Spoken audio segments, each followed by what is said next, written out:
Evolet, the girl of 10,000 BC. Before history had words, one woman gave it meaning. Prologue, the age before memory.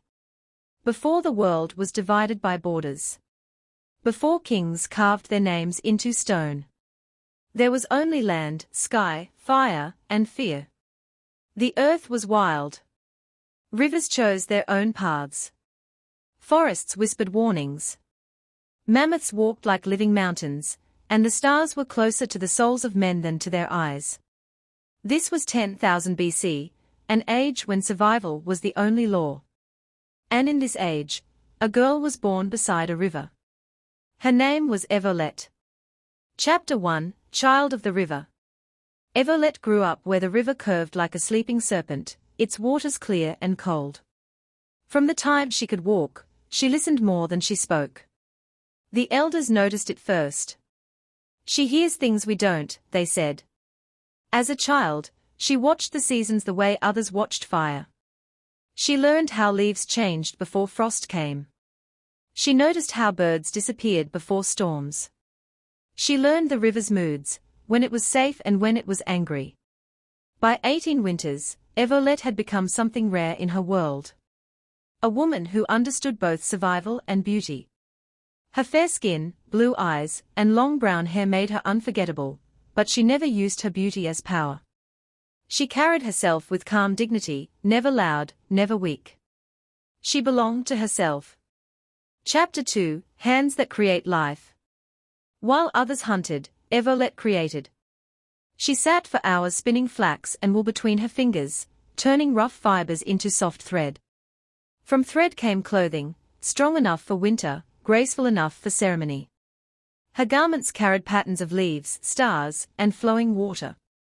People traveled from distant clans just to trade for her work. Her jewelry was different. She didn't make it to impress. Each piece had purpose, protection, remembrance, promise. Shells polished smooth. Bones carved with symbols. Stones shaped until they felt alive. In the evenings, smoke rose from her stone oven. Flatbread baked slowly. Stew simmered with herbs she alone knew how to mix. Children grew strong on her food. Elders lived longer. And when darkness fell, Evolet played music. Her lyre spoke softly, like a mother calming a frightened child. Her reed flute carried across the valley, echoing against stone. Even the hunters listened in silence. She was not magical. But the world felt better when she was near. Chapter 3, Stories Written in Fire.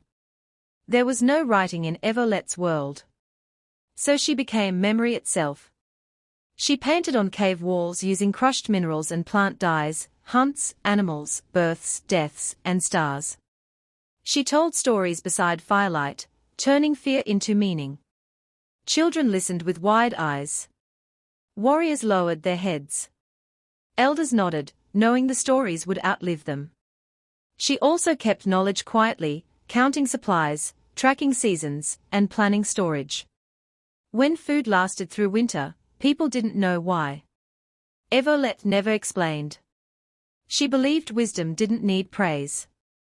Chapter 4, The Coming Storm. The signs came slowly. Strange hoofprints near the hills. Burned villages downriver. Stories of men riding beasts faster than wolves. Evolet felt it before anyone spoke of it. She began drying more food. Hiding seeds. Teaching children where to run if a fire came. She urged the elders to move closer to the river and higher ground. Some listened. Most did not. At dawn, the storm arrived. Chapter 5, Fire and Chains. The riders came like thunder. Horses screamed. Spears flashed. Fire swallowed homes. Evolet grabbed the children, pushing them toward the forest. She fought not with weapons, but with urgency, saving lives where she could. But fate found her. A warlord saw her. Not as a person, but as a possession. Chains closed around her wrists. As she was dragged away, she looked back, not in fear, but in resolve. She memorized the land. She would return. Chapter 6: The Road of the Lost. Evolet's journey was long and cruel. She crossed frozen plains, burning deserts, and forests choked with silence. She saw entire tribes enslaved or erased. People forgot their names. Hope vanished. But Evolet refused to disappear. She tended wounds, shared food, whispered stories in the dark. "Remember who you are," she said. Slowly, others remembered too. Chapter 7: The City of False Gods. At last, they reached it. A city of stone rising from the sand, massive, cold, merciless. A god-king ruled there, calling himself eternal. Mammoths and slaves were forced to build monuments to his ego. Evolet watched carefully. Gods, she realized, do not fear death. This one did. She spoke softly among the slaves, not of revenge, but of unity. Not of rage, but of timing. Hope became rebellion. Chapter 8: The Fall. The revolt began with a whisper. Then a scream. Chains broke. Mammoths stampeded. Fire returned, this time with purpose.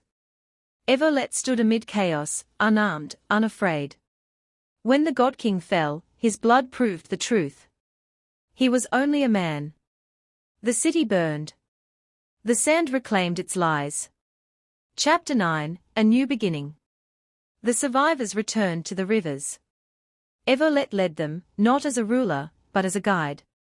They planted seeds, built clean homes, learned balance, learned peace. Hunting became respect. Craft became culture. Stories became legacy.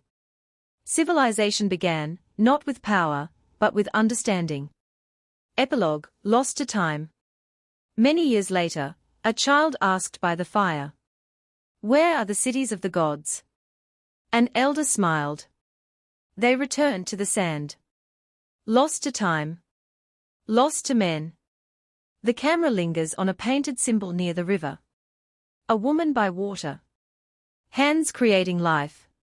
Her name was Evolet. And she changed the world. Before the world knew how to remember.